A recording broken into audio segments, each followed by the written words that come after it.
And we're back for another episode. In this episode, we're going to be, I think, concluding the patch 3.3 main scenario. And as always, hello from Mithrie. So, we've just defeated Nidhogg, yay! And we're here with Alpha Node, so let's talk to him. The quest is called Heroes of the Hour. So Alpha Node seems distracted. So your battle with Nidhogg's Shade will beget many an epic ballad, Mithrie, and rightly so. It was without a doubt one of your more epochal victories, though I must admit that I took greater joy in seeing you emerge from the experience unscathed. And not only for your own sake, had you not been there to aid me, those infernal eyes would still be fused to Estinian's mail. Yet even with Nidhogg gone, I cannot help but wonder how much of our friend remains. Let us pay a visit to Lucia and beg news of his condition. Good idea. So we need to go to there. This bridge? Was this bridge always here? Was it new? I don't know, tell me guys, was that bridge always there? I literally don't remember it. Okay, so let's talk now to Lucia. And let's see how Estinian is doing. So Mithrie, Master Alpha Node, my honoured friends, as if Heavensward to our cause were not enough, you took it upon yourselves to get rid of his brood brother. I know not how to thank you. A billion gil would be nice. So my own contribution was hardly noteworthy. The true saviors of the day were Mithrie and Estinian. One triumphed over Nidhogg's Shade through strength of arms, and the other through strength of will. And speaking of Estinian, what news of his recovery? The Azure Dragoon was conveyed to the infirmary, where he now resides under the care of our hospitaller captain. I am told he has yet to regain consciousness. But as you know, Estinian's mind and body were held hostage for many days. You must be patient and allow the process of healing to begin. In the meantime, you would do well to rest and recover from your own ordeals. But surely, Sir Aymeric is never long for Estinian's beside, and will send word the moment there is any developments. Now, if I have satisfied your concerns, I believe Lord Edmund and his sons are most eager to celebrate your return. Very well, First Commander. Come, Mithrie, 'twould seem that we are awaited at Four Temps Manor. Cool.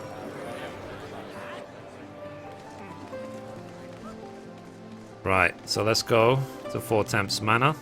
You can use the Aethernet to get there quicker. So, is it the last vigil? I think it's the last vigil. The closest teleport. Yep. So let's do it. I guess we'll finish the 3.3 story at this point. We'll see if we get any title and any sort of cliffhanger tempting us into 3.4.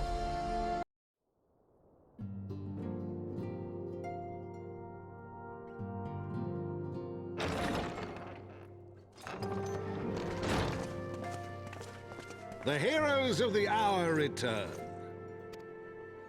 We but did our duty, my lord. It was the memories of fallen friends and not our heroism which saw us through at the last.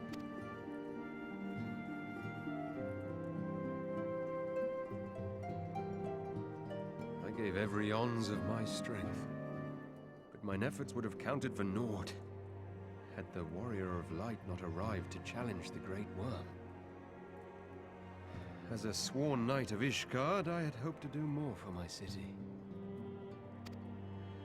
Well, we cannot all be heroes, dear brother. Let us put away our pride for a moment and revel in the valiant deeds of our comrade.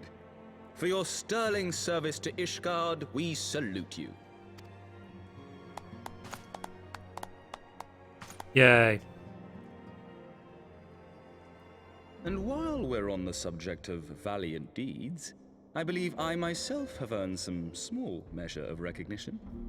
Under my watchful command, the ballistas of the Outer Ward struck down a veritable swarm of Dravanian invaders. Yes. My lord's command was certainly watchful.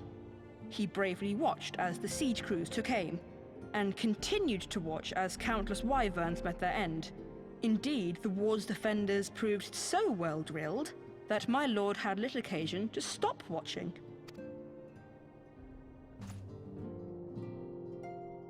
Teehee.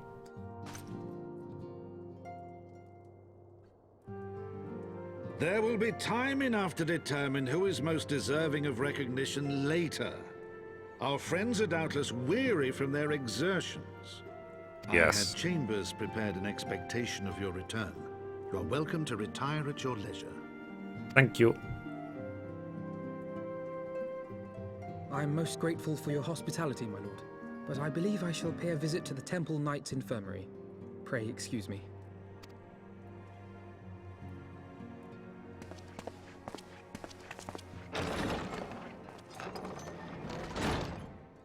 Our master Alphino has grown. The plight of his stricken brother-in-arms pains him more than his own hurts.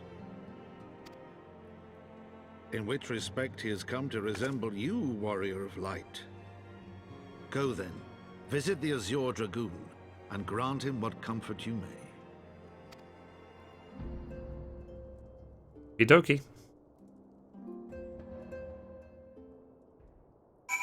Right. So let's go see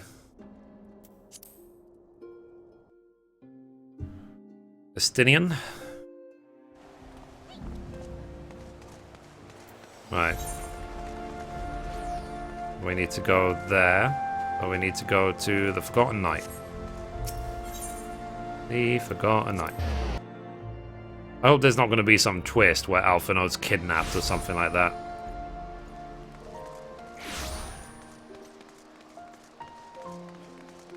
Let's see.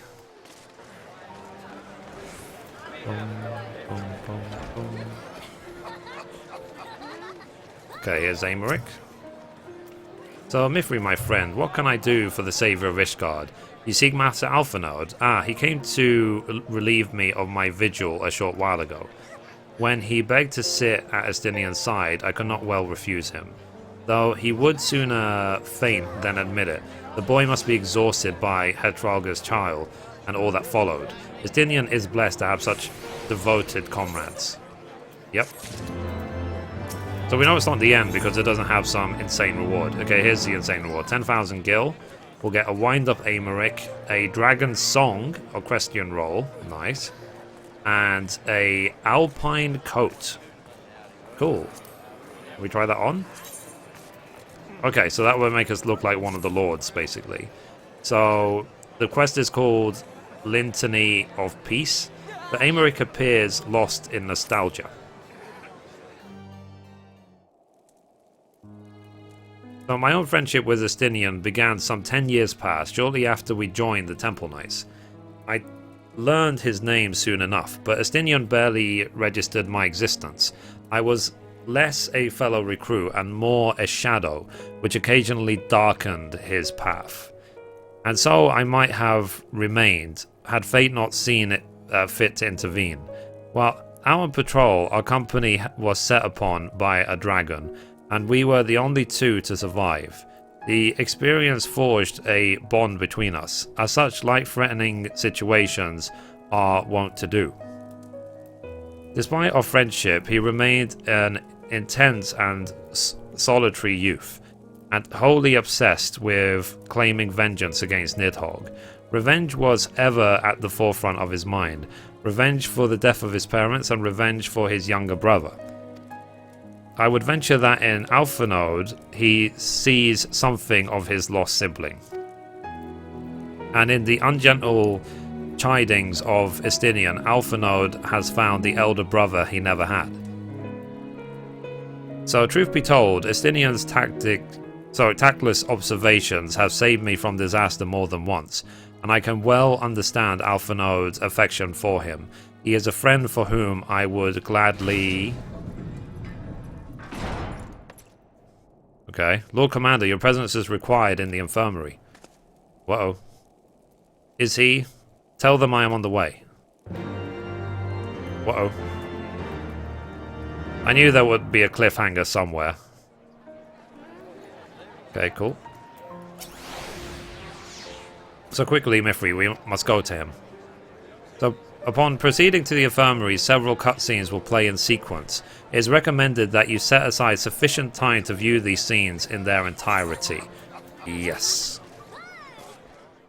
Nice. There's going to be a long series of cutscenes.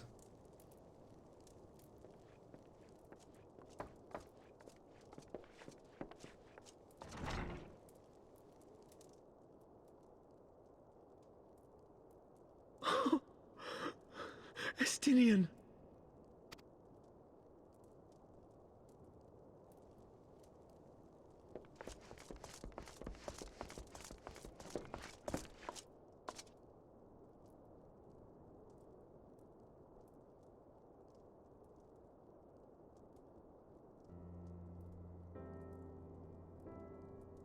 Cease your mewling, boy.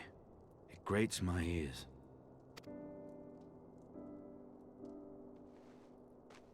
Forgive me.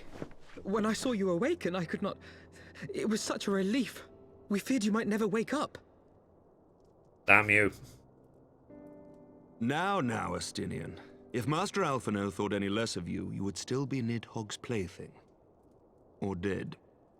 Yes. Aye, 'twas but a jest. I thank you, Alphino. And you too, Warrior of Light. Quite how you managed to persuade Hraesvogr to aid in his brood brother's downfall I cannot imagine. But full glad am I that you did. 'Tis an honor to share the mantle of Azure Dragoon with one such as you.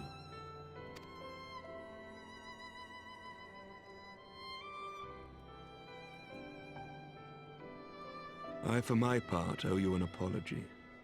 When last we met, I did willingly loose an arrow at your heart. Can you forgive me? There is naught to forgive, Emmerich.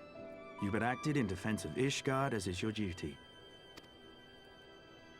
Were you any less single-minded about it, I would not follow you into battle, nor trust you at my back. Besides, I had come to the selfsame conclusion, that I would have to perish for Nidhogg to be stopped. So let us dispense with the hand-wringing. I have heard enough mewling for one day. Oh!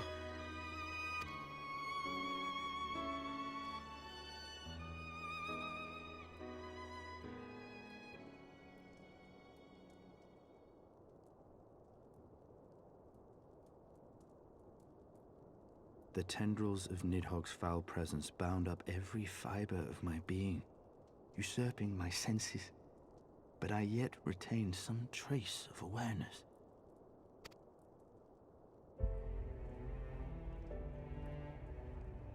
The worm's mind was as a vast and tumultuous sea. Endlessly its black waters churned, his grief and despair at Ratatoska's murder never calming, never receding. Driven by this surging current came wave upon wave of unrelenting rancor. It was the very image of my own heart. There I saw the dark reflection of the hatred I felt after Nidhogg slew my family, when no path remained save vengeance against dragonkind.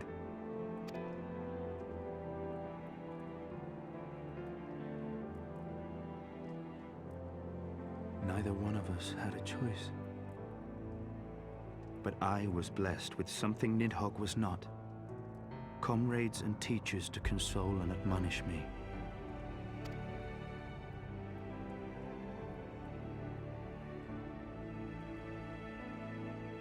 Had I not had them to gainsay my obsession, it would surely have consumed me as Nidhogg's did him, and we would have been in all respects alike.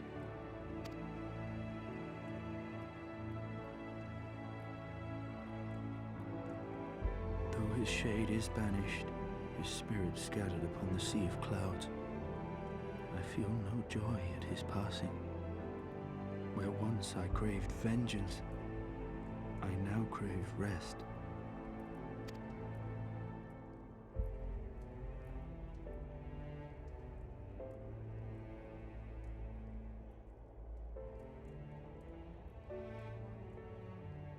Lord Commander, my hunt is at an end. I would lay down the mantle of Azure Dragoon. My friend.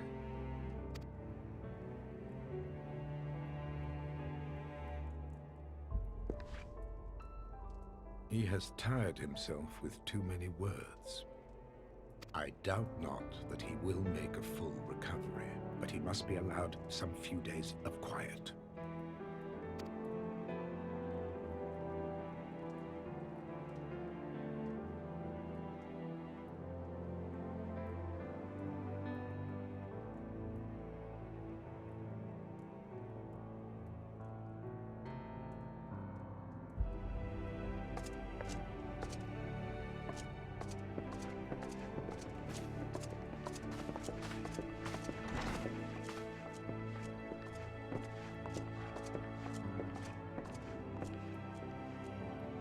I too must see my path to its end.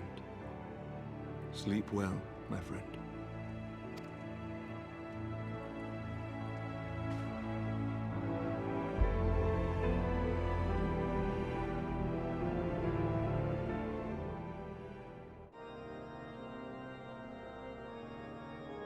Following the battle with Nidhogg on the Steps of Faith, Sir Emeric called an assembly that he might make his final proclamation as acting head of state.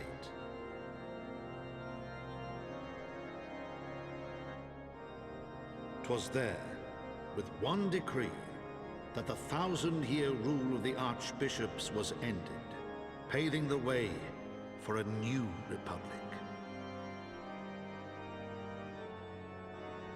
The governance of Ishgard would now be placed in the hands of high and lowborn alike, their ranks represented by the newly founded House of Lords and House of Commons. Church was separated from state. The foundation for change had been carefully laid, and the reforms proposed by Ishgard's new government passed into law without incident. That's how the His duty UK was done, born. Emeric de Burrell gladly stepped down from the Archbishop's dais, only to be raised unto the highest seat in the House of Lords.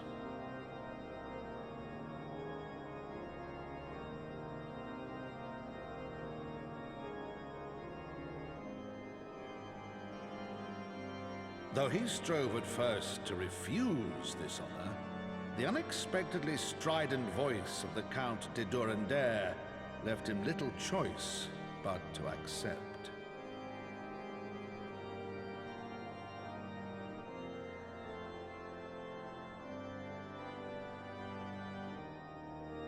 And so it was that the winds of gentle revolution came to stir.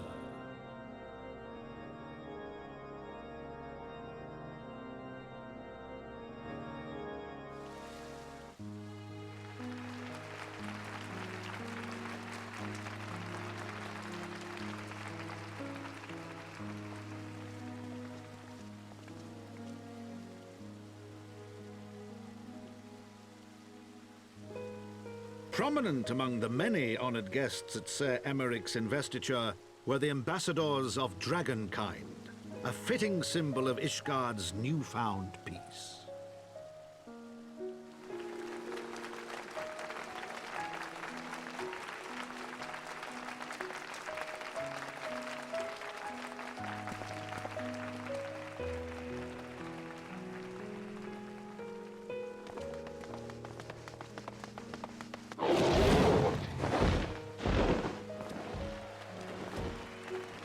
The people looked on in awe as he soared through the heavens on Dragonback. And by their cheers did they hail him an Azure Dragoon for a new age.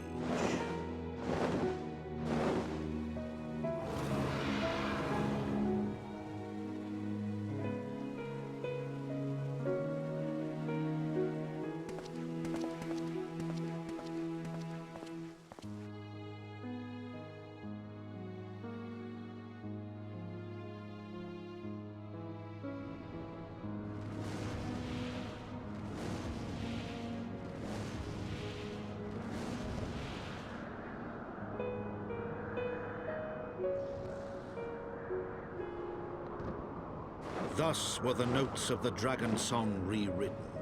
The din of war, giving way to a rising litany of peace and hope.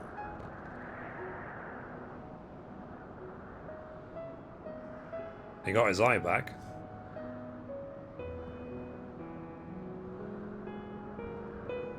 All I cared about, really.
That's pretty sweet.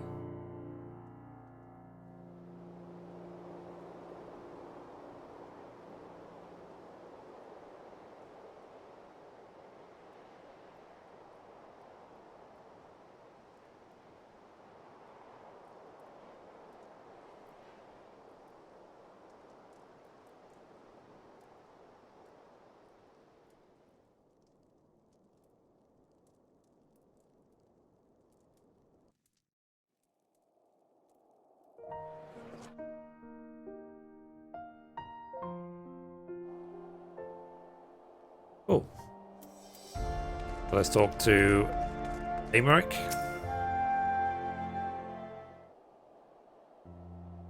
So I was gazing at the sea of clouds in an all too rare moment of idleness when I chanced to behold a certain hero wending her way towards the city on Dragonback. Welcome home, Mithrie. Nay, 'twas no grave matter that moved me to greet you in person. Between you and me, I merely saw respite from the pressures of office. No sooner do I surrender my role on a temporary head of state, than I am burdened with a position of more permanent responsibility. I fancy that it echoes in some small measure the way you must feel when your improbable feats of heroism are rewarded with still more impossible challenges. The myth which guided our society for generations lies in tatters. I am then to be scorned for building upon the system of nobility that I once sought to tear down. And what strange jest is this that places me at its pinnacle, an archbishop's bastard at the head of the House of Lords?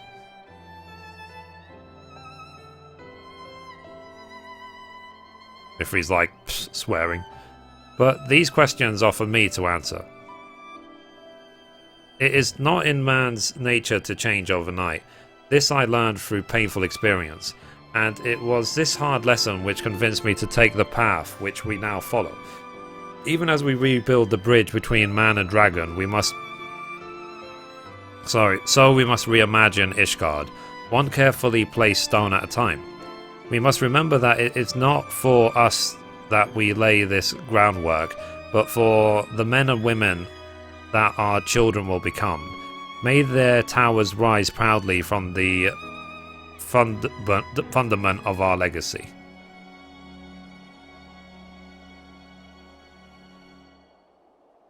So I hear word of Captain Whitecape that Istinian has vanished from his sick room. His willfulness survives undiminished. Should you ever happen upon our unmannerly friend on your travels, pray assure him that I shall keep Ishgard safe until he deigns to come home. Thank you, Mithrie, and please convey my warmest regards to Master Alphanode.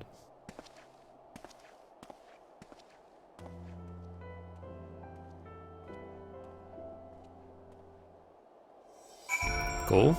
So let's go back to Hortamp's Manor.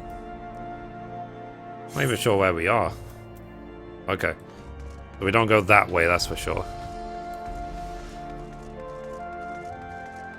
Take us to Aziz La, that'll take us to Sea of Clouds. So we need to go to the, what's it called? The Last Vigil? Yeah.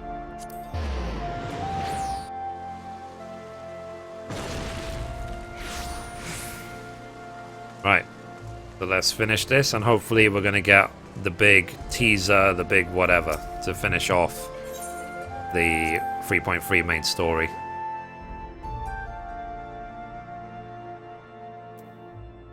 Ooh, you can do triple trident here, I didn't realise.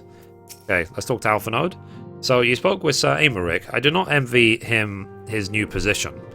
Ishgard has chosen a new road, but one littered with the detritus of 1,000 years of broken faith. Yet, though her people may stumble from time to time, I know of none better than Sir Aymeric to lead the march of progress. As for us, there remains the small matter of ushering in a new dawn in the shadow of inscrutable Ascian machinations and a seemingly endless procession of primals. But we must walk our chosen path, no matter how treacherous the footing. Cool. So it's complete. We'll get up our wind up Aymeric, the Dragon Sun role, and the Alpine Co. Complete. It's a secret ending that I wanted. It's not a secret ending, but yeah. In the wake of Ishgard's governmental reform, new airship routes have been sanctioned. You may now travel to a selection of distant locales from the landing in Ishgard. Nice. Here we go, cutscene. This is what I've been waiting to see. This will set us up for the next patch. Yeah, I told you, here are the Warriors of Darkness.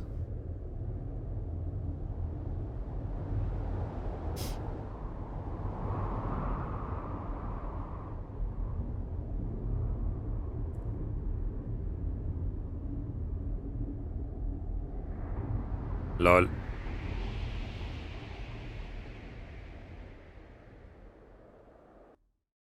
Still trying to work out who they even are.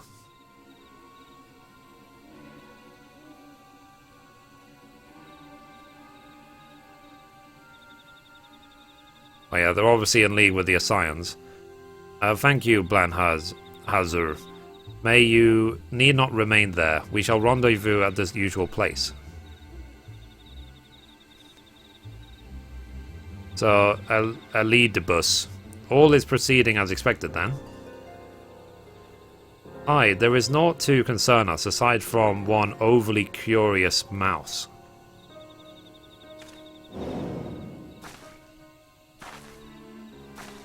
Lolololol.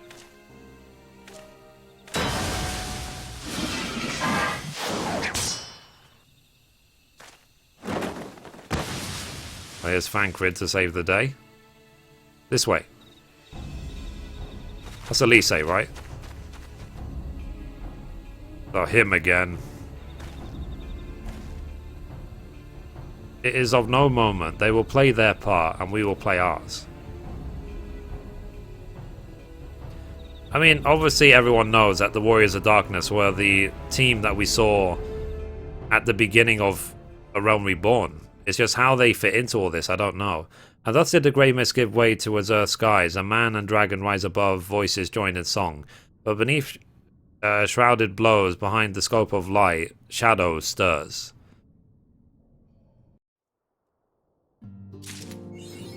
Nice. So we got the achievement, Floor of the Horde. And we get the title, The Dragon Song. Nice. So obviously, the 3.4 story will start from right here, from Alpha Node. So let's equip the Dragon Song title, because we can.